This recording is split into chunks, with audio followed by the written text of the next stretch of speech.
Ships in the making, bound for a distant shore, world for the taking, men gone forevermore, boarding and setting sail. Sexto Continente, dirigido por el obispo de Orihuela, Alicante, Monseñor José Ignacio Munilla.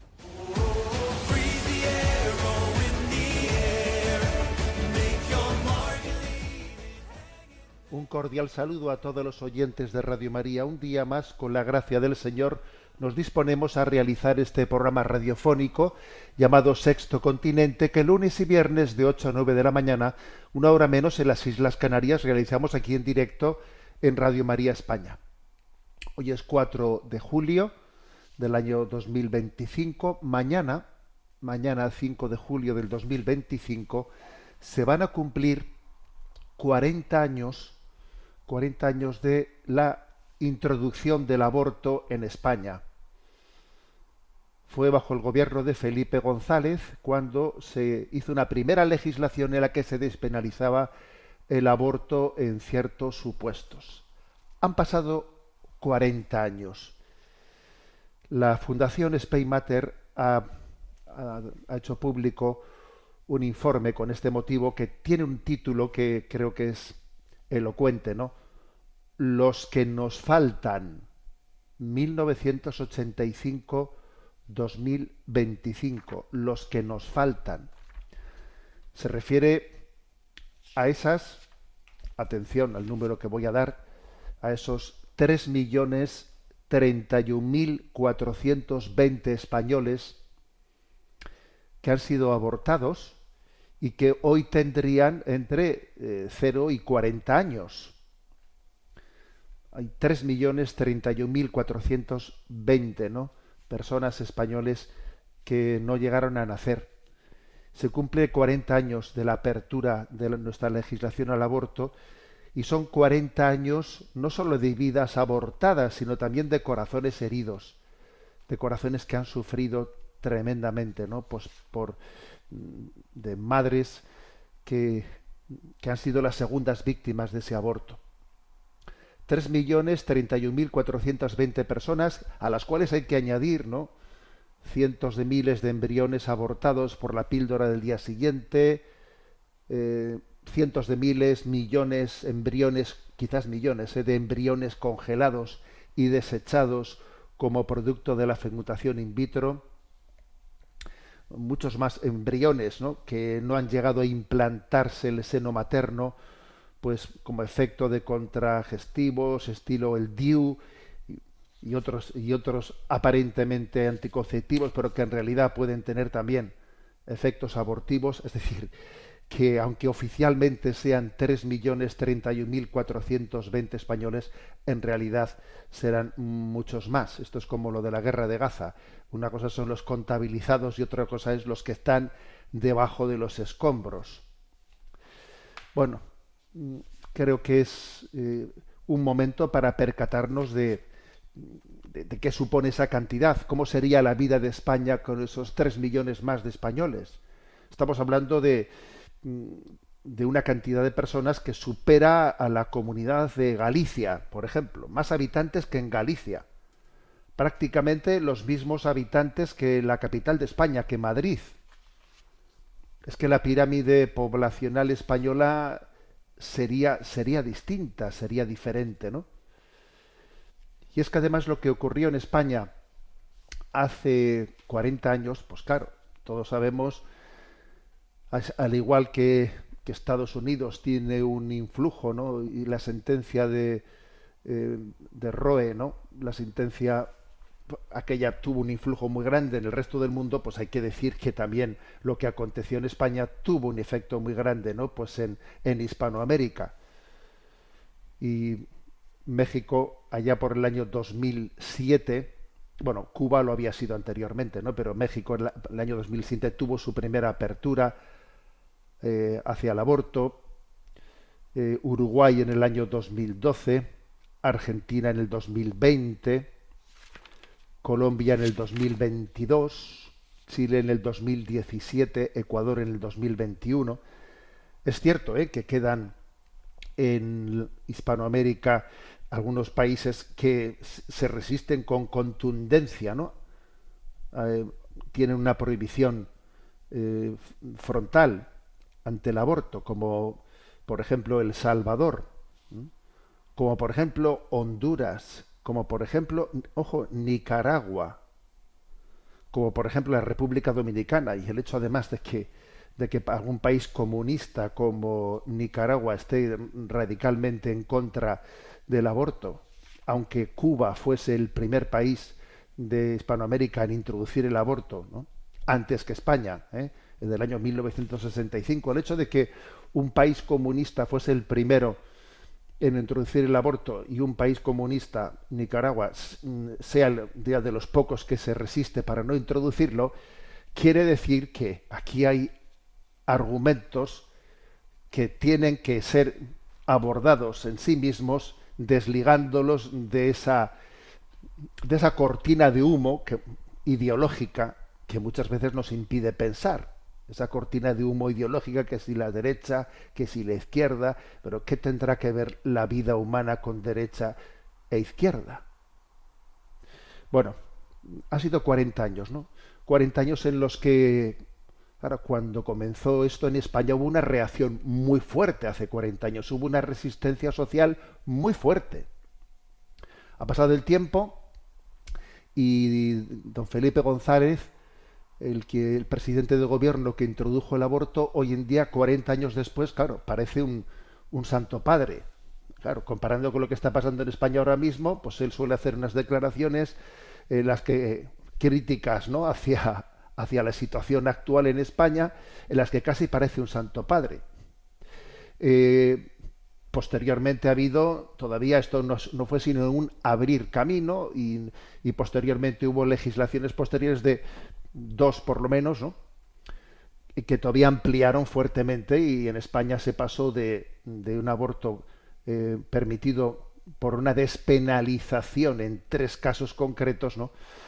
Poco a poco esto, a la hora de aplicarse, no era cierto que se aplicase así, era un coladero, y finalmente pues se pasó a la ley de plazos, en la que uno tenía libertad sin ningún tipo de arguir, sin ningún tipo de causas, de abortar en un plazo determinado, y luego finalmente se habló del aborto como un derecho.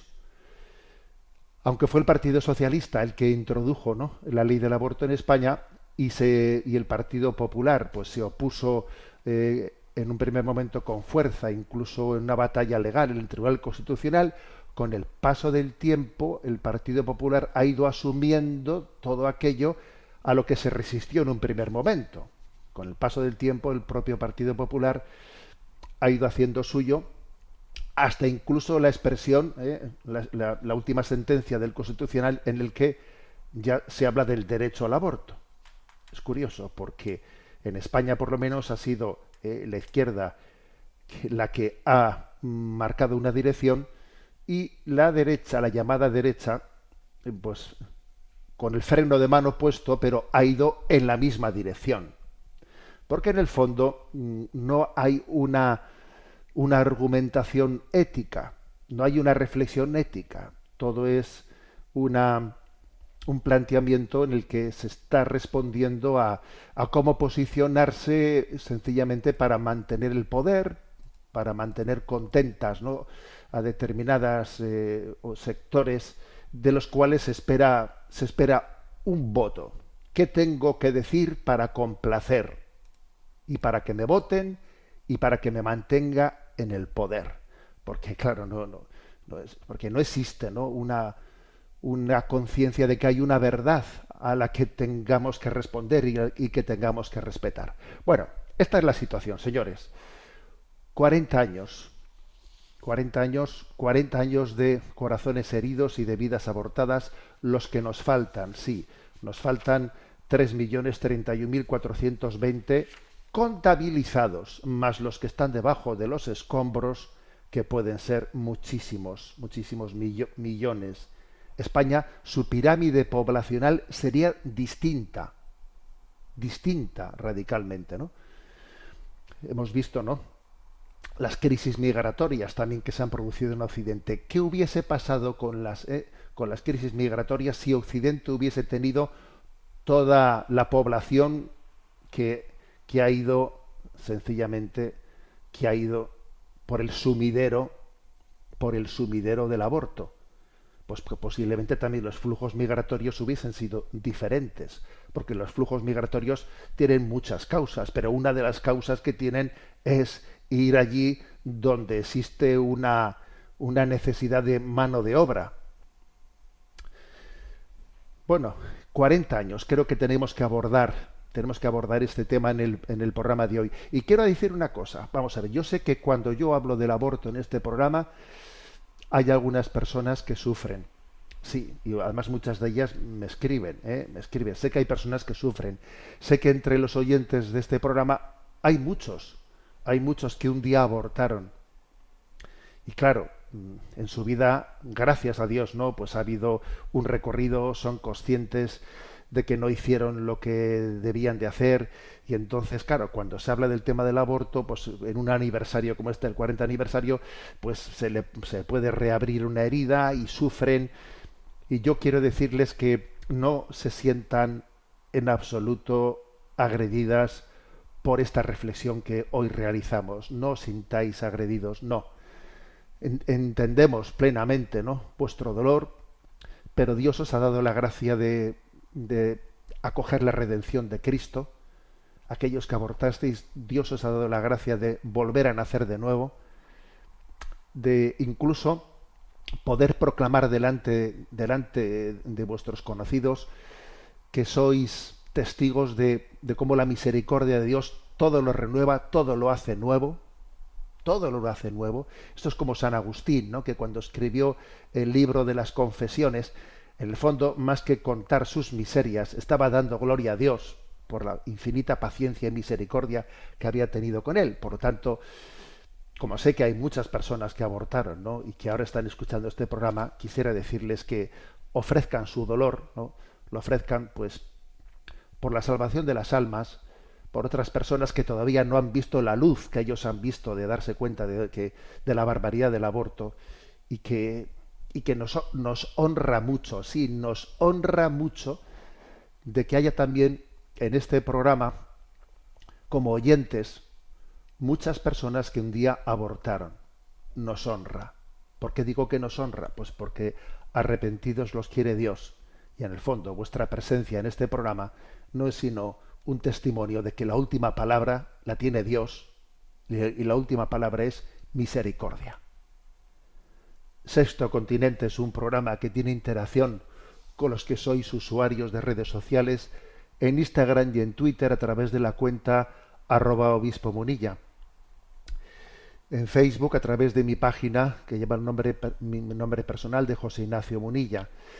Los programas anteriores están a vuestra disposición tanto en el podcast de Radio María como en las plataformas de iVoox, Spotify, y también en el canal de YouTube En Ti Confío. También a través de la página web www.enticonfio.org. Allí también podéis encontrar los programas anteriores de Sexto Continente. También podéis seguir en directo la emisión de este programa por el canal En Ti Confío TV, y además también en esa página web en ticonfio.org tenéis mucho material que poco a poco pues vamos publicando, ¿no? Como por ejemplo, pues ayer se publicó en esa página web una reflexión sobre aprender a amar, sanación de 8 heridas. Bueno, vamos adelante en este programa que, como digo, vamos a dedicar un poco de forma monográfica al tema del aborto con motivo de este 40 aniversario, haciendo memoria de esos 3.031.420 españoles que hoy podrían ser, ¿no?, pues compañeros nuestros y están en Dios. Y están en Dios, y en Dios también rezan por nosotros, y rezan por España, y rezan por Hispanoamérica, y rezan por el mundo. Vamos a ver, ¿cómo comienzo yo esta reflexión? Pues se me ha ocurrido preguntarle a una de estas plataformas de inteligencia artificial cuáles fueron los argumentos que se utilizaron en el año 1985 para liberalizar el aborto en España, para despenalizarlo. En aquel momento, como digo, en aquel momento no se atrevía, ¿no?, el mundo político a decir el aborto es un derecho, hay que legalizarlo. No se atrevían a decir eso, porque todavía la conciencia mayoritaria de la población tenía sentido común, todavía no se había producido el oscurecimiento, el eclipse de la razón y de la conciencia, ¿no?, que se ha producido ya, al que hemos llegado actualmente. Y claro, ya hace 40 años, decirle a la gente que yo tengo derecho a acabar con la vida humana en el seno materno, vamos, eso se saltaban los plomos, saltaban los plomos. Una cosa como esa no te la decía nadie porque todavía había un poco de conciencia, ¿no? Pero claro, las cosas había que introducirlas poco a poco. Entonces, hablaba de despenalizar, o sea, no legalizar. Sigue siendo malo, solo que, aunque lo reconozcamos como malo, lo vamos a despenalizar, no lo vamos a perseguir legalmente. Pero yo no digo que sea bueno, no lo legalizo. Lo despenalizo solo. Y además lo despenalizo en 3 supuestos. Para el riesgo de la vida, de la salud física o psíquica de la madre, en caso de violación o en caso de malformaciones graves en el feto. Bueno, al final el 90 y pico % de los abortos pasaron por lo de riesgo para la salud psíquica de la madre. Porque claro, eso era un coladero diciendo es que psíquicamente me viene mal. Y bueno, ya sabemos que esto fue una engañufla. Pero así se vendió. Entonces yo a esta plataforma de inteligencia artificial le he preguntado ¿qué argumentos sustentaron, ¿no?, esta despenalización y qué argumentos utilizó, ¿no?, pues el gobierno de Felipe González para su aprobación? Entonces, a ver, me da la siguiente respuesta que yo voy ya a desmenuzar y a comentar y a rebatir. El primero, protección de derechos fundamentales de la mujer. Un argumento, como vais a ver, muy difuso y que con el tiempo se ha acabado convirtiendo en el derecho al aborto. Felipe González y su gobierno plantearon que la legislación anterior vulneraba derechos básicos de la mujer, como su integridad física, su salud y su libertad individual. La nueva ley buscaba corregir esta situación sin plantear un aborto libre, sino condicionado a situaciones excepcionales, pero bueno, ya se comenzaba a hablar de derechos fundamentales de la mujer, en los cuales se hablaba de libertad individual. Claro, ya aquí estaba en germen, aunque no se dijese lo del derecho al aborto. Si tú estás hablando de que se está vulnerando un derecho a una libertad individual, bueno, pues al final, detrás de eso, con el paso del tiempo, acabaremos planteando pues que el aborto es un derecho, como ha ocurrido, ¿no? Pero claro, ¿qué es lo que había detrás de esto? Lo que había era un falso concepto de libertad. Un falso concepto de libertad. La libertad no es un fin último, es un medio para que nosotros respondamos a una verdad. Hay una verdad, es la verdad la que nos hace libres. Es la verdad la que me hace libre. No es mi libertad la que decide la verdad. No, es la verdad la que me hace libre. O sea, por lo tanto, existía un falso concepto de libertad de fondo. Y eso, con el paso del tiempo, acabo diciendo, ¿no?, pues que aquí pues de decir se vulnera la libertad individual al derecho al aborto, hay un saltito que la historia ha demostrado que era fácil dar, pero el concepto de libertad era el problema de partida. Segundo argumento arguido: armonización con la legislación europea. Pues es que claro, si los países de alrededor tienen el aborto aprobado, pues entonces pues la gente lo que está haciendo es una especie de turismo, y se van a Londres y en Londres abortan. ¿Tiene esto sentido? pues es que obviamente tendremos que cambiar nuestra legislación para equipararla con el resto de los países europeos, ¿no? Bueno, es un argumento, vamos, tan redondo como si dijese, bueno, pues es que hay gente que coge su dinero y por no pagar impuestos aquí, pues lo lleva a un paraíso fiscal. Entonces, hombre, pues como si en otro sitio hay un paraíso fiscal, vamos a ser prácticos y vamos a cambiar aquí la legislación y aquí tampoco no cobremos impuestos, ¿no? Porque total los van a llevar a un paraíso fiscal fuera. Pero no, eso con el dinero no se argumenta así, ¿sabes? Con el dinero no se argumenta y se dice, no, no, lo del dinero es sagrado y aquí el dinero tiene que tributar y el que se lleve su dinero fuera ese está haciendo una evasión de capitales, ¿no? Y será penalizado si le cogemos. Fíjate tú que con el dinero se actúa de una manera radical, pero con la vida humana no. Y van y te arguyen esto de la legislación europea como si tuviesen dicho un argumento, como si tuviesen dicho un argumento que no hay quien lo conteste. Como si, no sé, como si la población tuviese una especie de incapacidad para darse cuenta de que me están timando, ¿no? El tercer argumento, ¿no? Consideraciones de salud pública, dice aquí, ¿no? Pues la inteligencia artificial, al ser preguntada cuáles fueron las razones arguidas, consideraciones de salud pública, se argumentó que la penalización absoluta del aborto no impedía su práctica, sino que se le empujaba a la clandestinidad, con riesgos para la salud de las mujeres, ¿no? Bueno, otro timo. Entonces dice uno, sí, ¿y por qué no aplicas esto a la droga?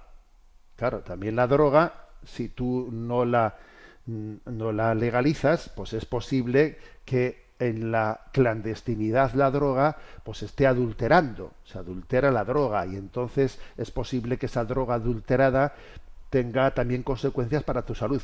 Ergo, legalicemos la droga para que sea droga sin problemas para la salud. Pero claro, tenemos sentido común y obviamente entendemos que la droga hay que perseguirla porque hace un daño a la salud pública y personal. No solo es un daño en la medida en que se adultere, sino en sí misma es mala. Pero claro, lo que vemos con claridad para una cosa como esta, sin embargo, para el caso del aborto, donde es bastante más grave que la droga, porque es que el aborto es matar, me explico, o sea, no. Allí decimos un argumento y nos metemos un gol en propia meta como si hubiésemos arguido algo, no hemos arguido nada. En cuarto lugar, evitar la criminalización de mujeres y médicos. El gobierno consideraba injusto, ¿no?, que mujeres que abortaban y profesionales sanitarios fuesen perseguidos penalmente, ¿no? No se puede perseguir penalmente. Hombre, mire usted, lo que será discutible ciertamente es qué tipo de pena tenga que cada uno, ¿no?, que pagar de ella. Posiblemente no, con toda seguridad no es la misma pena la que se le tiene que dar al médico o al supuesto médico o al carnicero que está abortando y lucrándose a través del aborto, que a una mujer que está en una situación complicadísima en su vida y que está abortando. Ciertamente es obvio que no sería prudente que tuviese la misma pena. No sería prudente. Ahora bien, el hecho de que se arguya de que no hay que criminalizar es que al final, que no hay que perseguir, si una cosa deja de ser un delito, hablemos claro, si una cosa deja de ser un delito, entonces no existe una resistencia por parte de la legislación ante un mal. No existe una resistencia.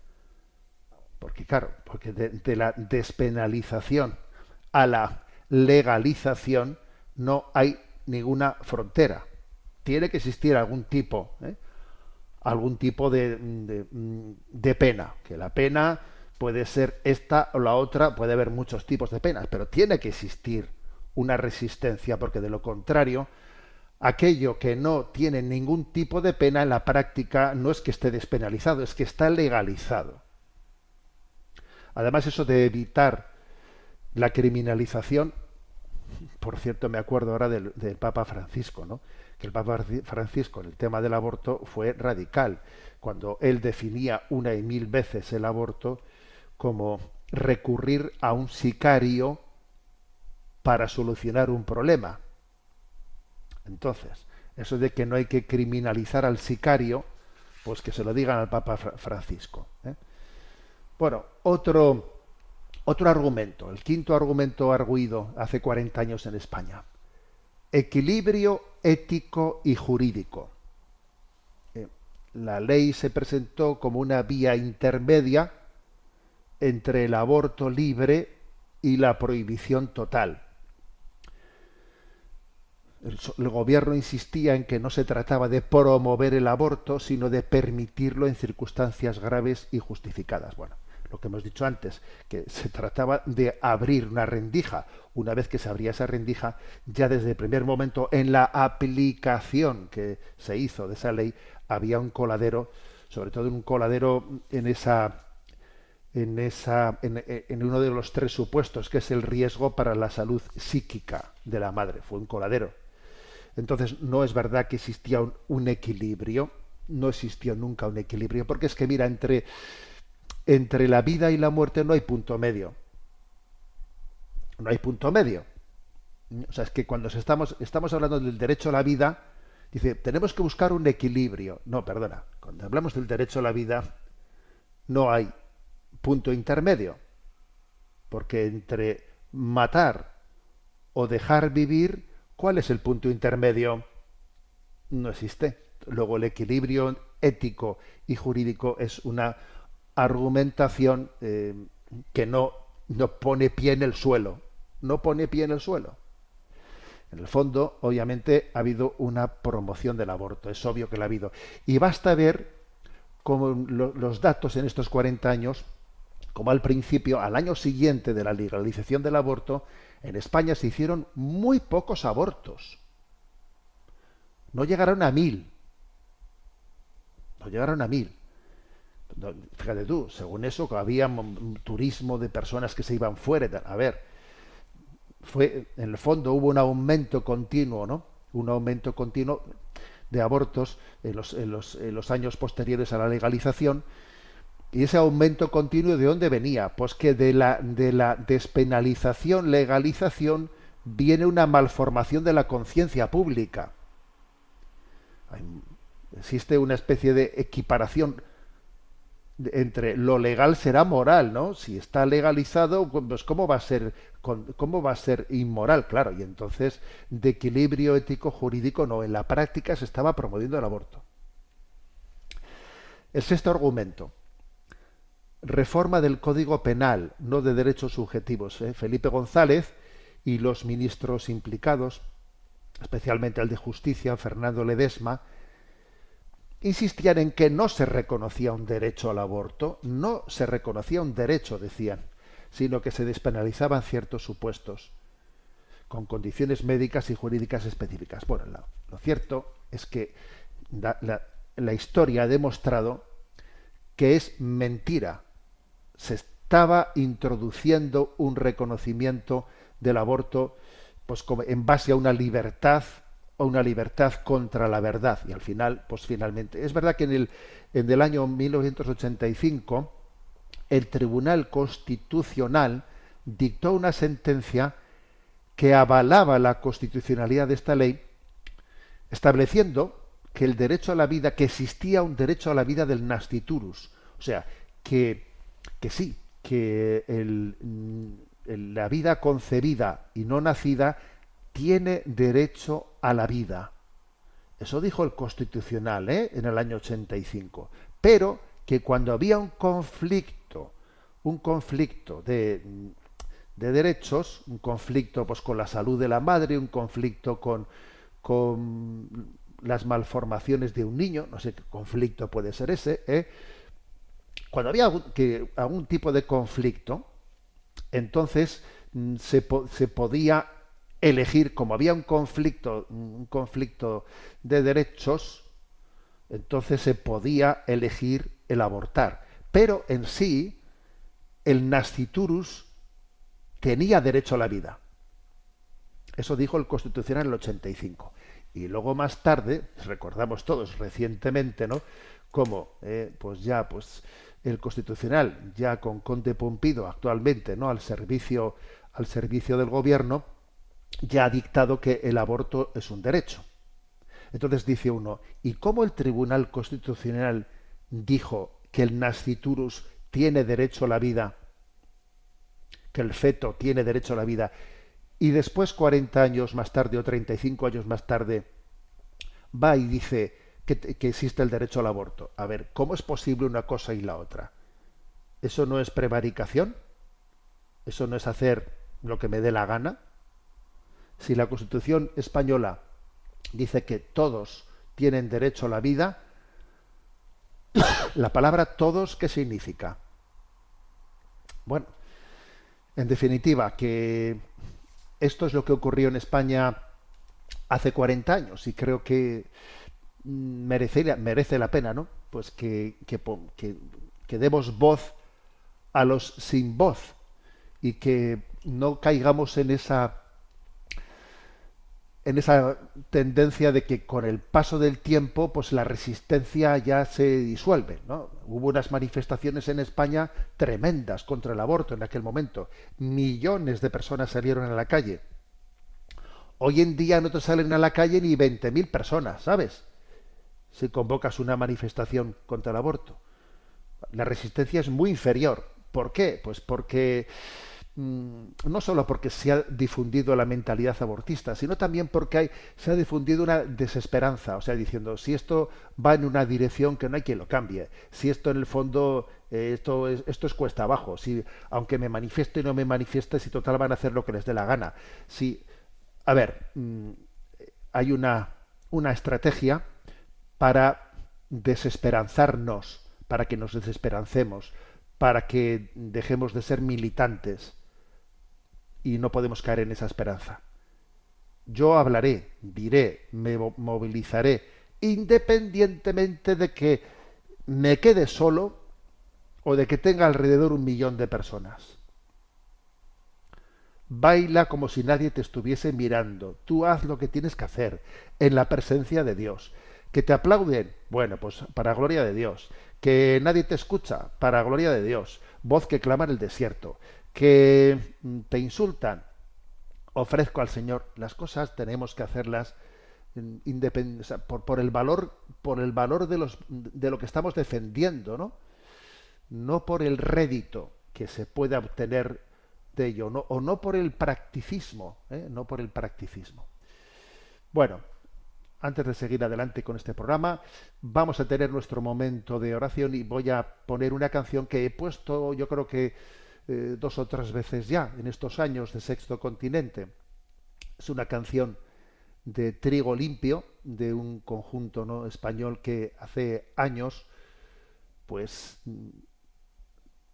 compuso y cantó públicamente, ¿no?, esta canción, Gracias Mamá, adiós, adiós Mamá, una canción fuerte, dura, sobre el aborto, que claro, dice uno, ¿y sería posible hoy en día que un conjunto de música moderna, digamos, de máxima presencia, ¿no?, en estas cadenas musicales cantase esta canción 40 años después? Sería difícil, porque nuestra resistencia moral pues ha sido debilitada y solamente, ¿no?, desde nuestra conversión podemos ser resistentes y no claudicantes. Escuchamos pues esta canción de Trigo Limpio, Gracias Mamá, adiós Mamá.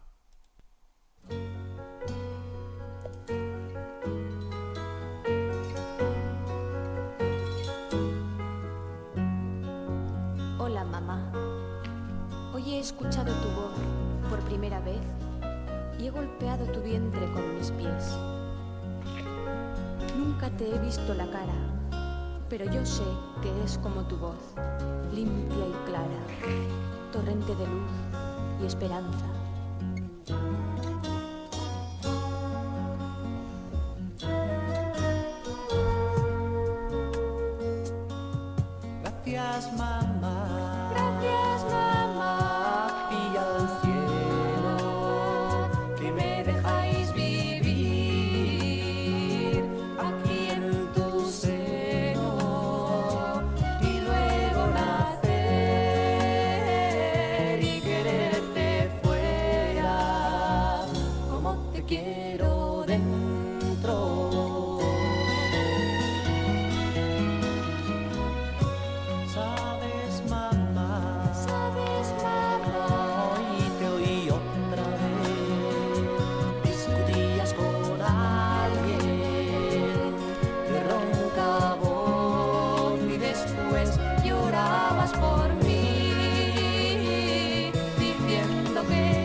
bañada en sangre, sé que me iré. Adiós, mamá. Adiós, mamá. Rezaré por ti. Desde aquí te perdono, aunque nunca te vi. Me marcho, mamá. La sangre me inunda. Sé que ya no podré hablarte más, más,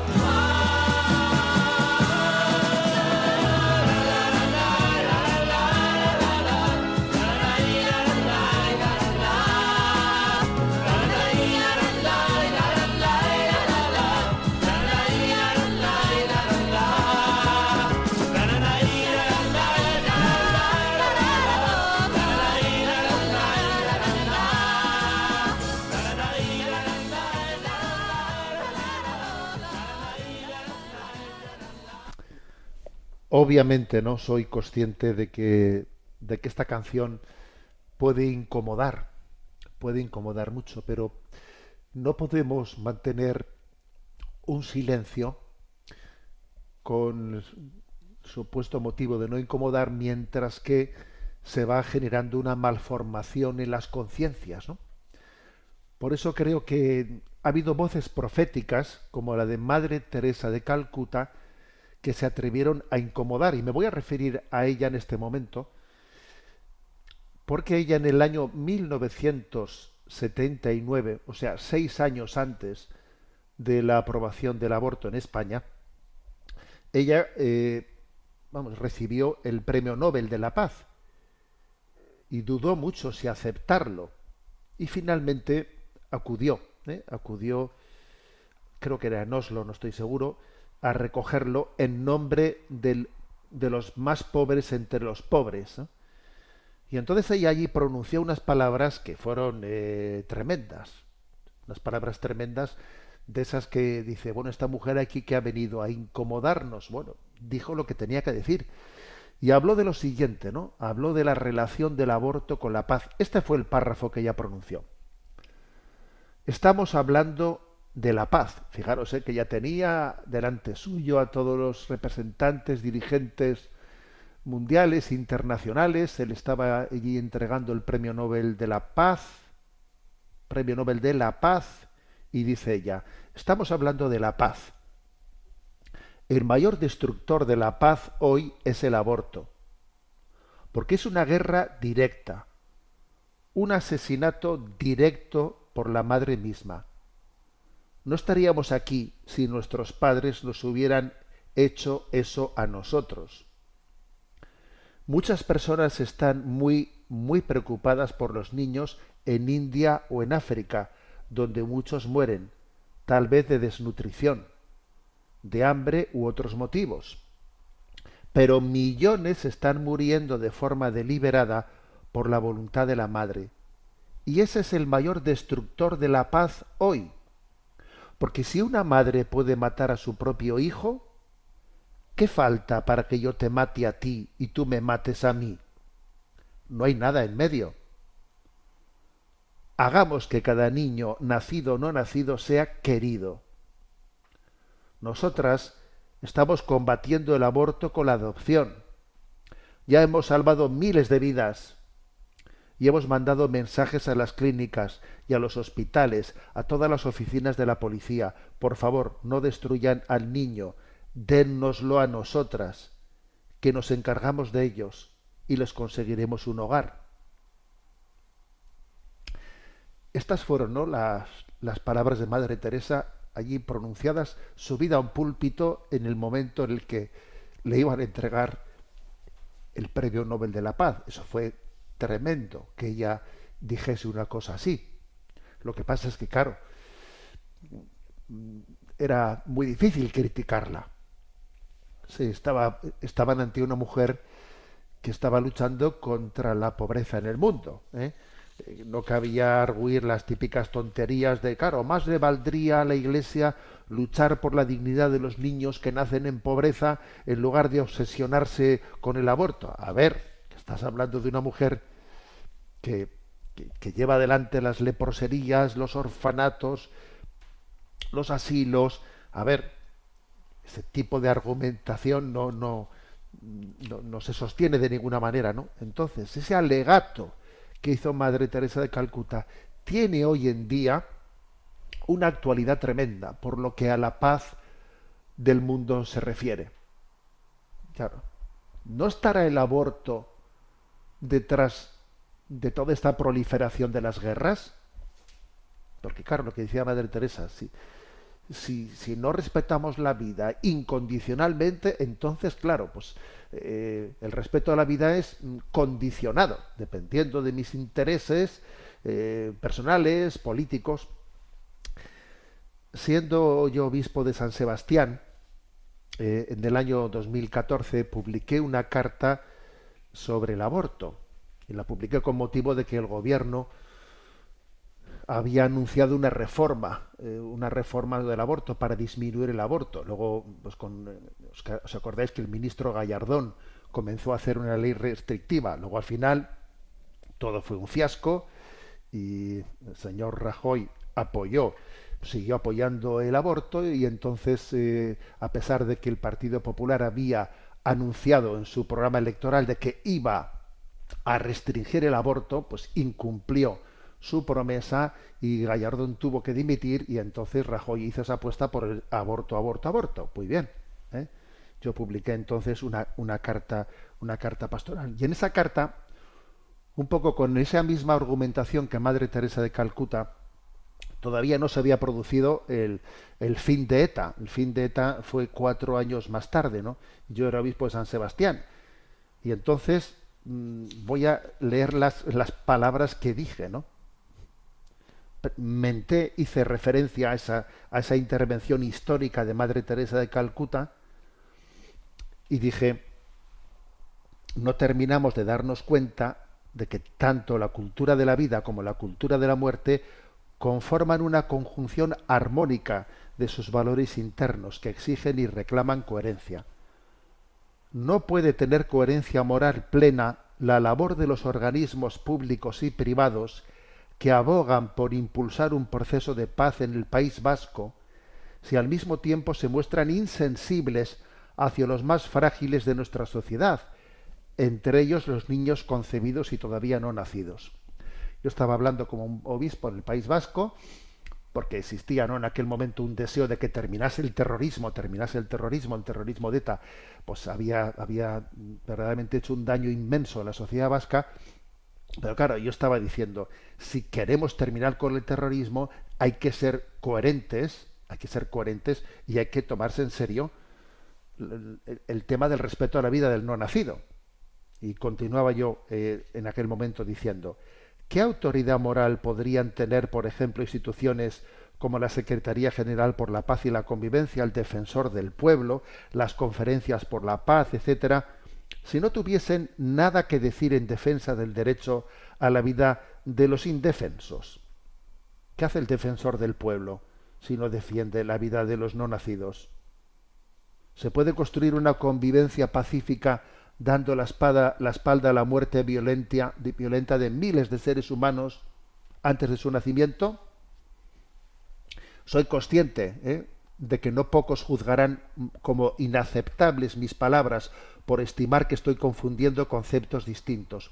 Supongo, obviamente, que también estimarían como inapropiadas aquellas palabras que Madre Teresa de Calcuta pronunció en Oslo al recoger aquel premio del Nobel de la Paz. ¿No estaba mezclando Madre Teresa también las churras con las merinas? ¿Cómo se le ocurrió referirse al aborto cuando estaba siendo galardonada por su labor en favor de los más pobres? Pues precisamente por eso. Ese es el motivo. Porque aquí tenemos que optar entre la cultura de la vida y la cultura de la muerte. Y entonces, pues, leídas estas palabras posteriormente, ¿no?, nos damos cuenta de que en realidad no hay punto intermedio entre la cultura de la vida y de la cultura de la muerte. No hay punto intermedio. Es que En otras cosas puede haber un punto intermedio, ¿eh? Pero en esta no. Entre la vida y la muerte no hay punto intermedio. Bien, quizás si por avanzar un poco más, ¿no? Por hacer referencia a algún argumento que también suele ser frecuentemente argüido, ¿no? Los creyentes no pueden pretender imponer su moral, ¿no? Bueno, a ver, este es un argumento frecuente y lo cierto es que el aborto, la defensa de la vida y la condena del aborto no es algo que sea exclusivo de los creyentes. La prueba es que, bueno, la prueba es en los datos que he dado en el arranque del programa, donde todavía tenemos algún país comunista en el que se persigue la religión, en el que los obispos van a prisión y son expulsados los religiosos, ¿no? Como Nicaragua, en el que el aborto está totalmente prohibido. A ver, ¿y eso cómo se explica? Bueno, pues eso se explica por el hecho de que es que en sí el tema del aborto, del respeto a la vida de los niños no nacientes, es un tema que tiene entidad ética por sí mismo y no está ligado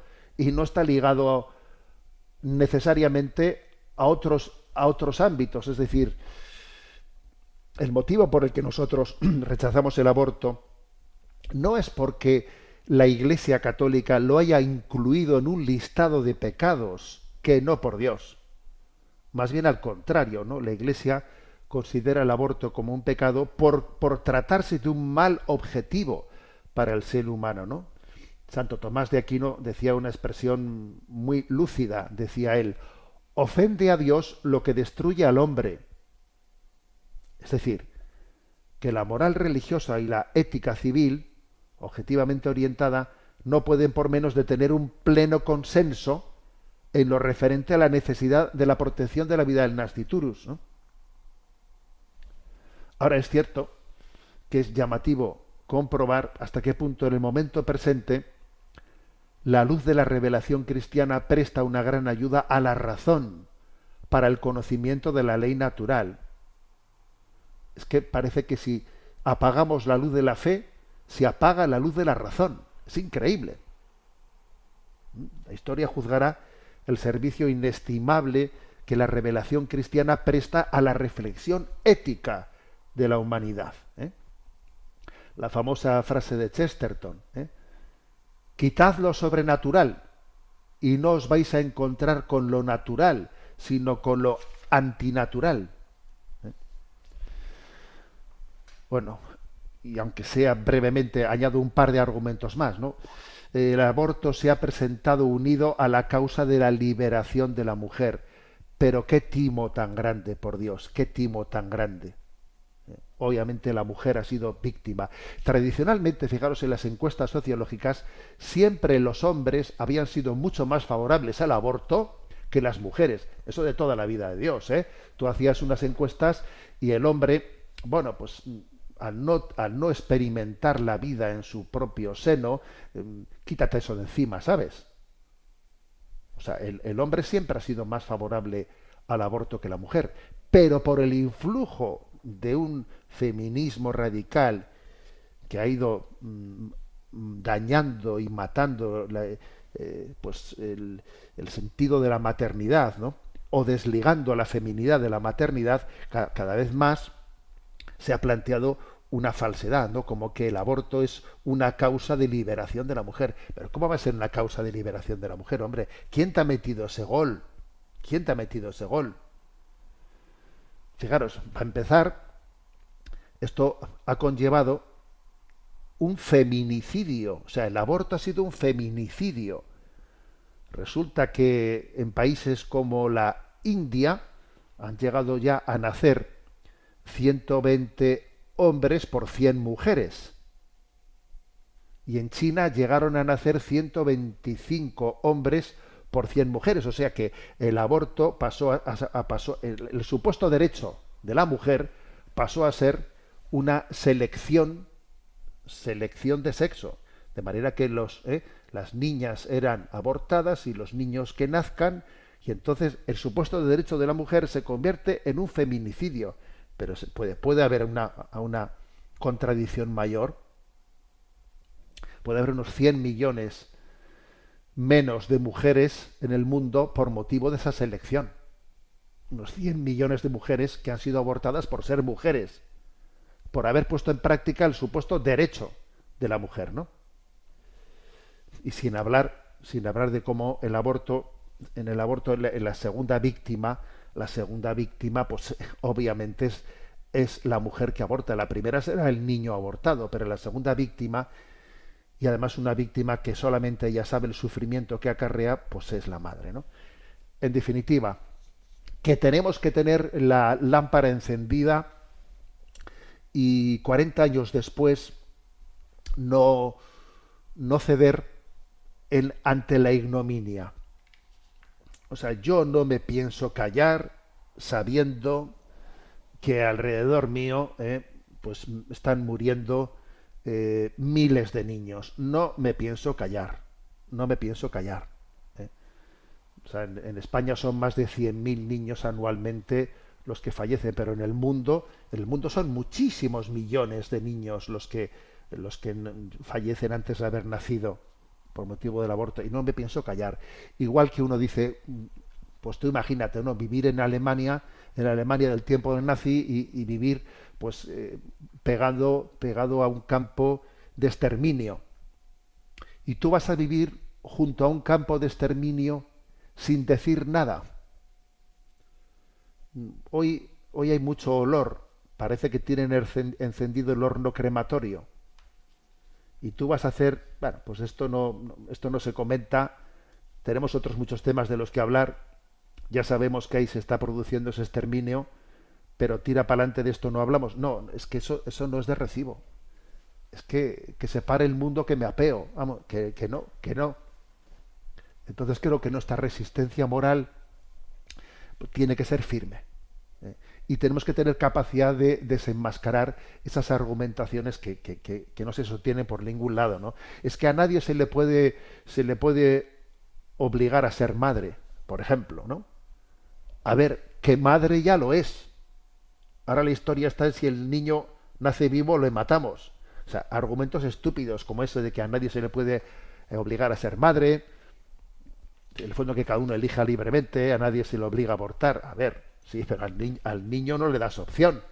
O sea, montones de argumentaciones absurdas que en el fondo quieren blindar el eclipse de conciencia, el eclipse de la razón que se ha producido pues en la sociedad. Y eso lo decimos 40 años después. Creo que 40 años después tenemos que decir viva la vida. Y por cierto, esos más de 3 millones de españoles que no están con nosotros en estos 40 años viven, y viven en Dios, y están escuchando este programa. Entonces, viva la vida, porque la última palabra la tiene Dios, y Dios nos pondrá a cada uno en nuestro sitio. Y le pedimos el don de la misericordia y al mismo tiempo el don de la clarividencia, ¿no? Para dar voz a su verdad, para dar voz a la vida. La bendición de Dios Todopoderoso, Padre, Hijo y Espíritu Santo, descienda sobre vosotros. Alabado sea Jesucristo.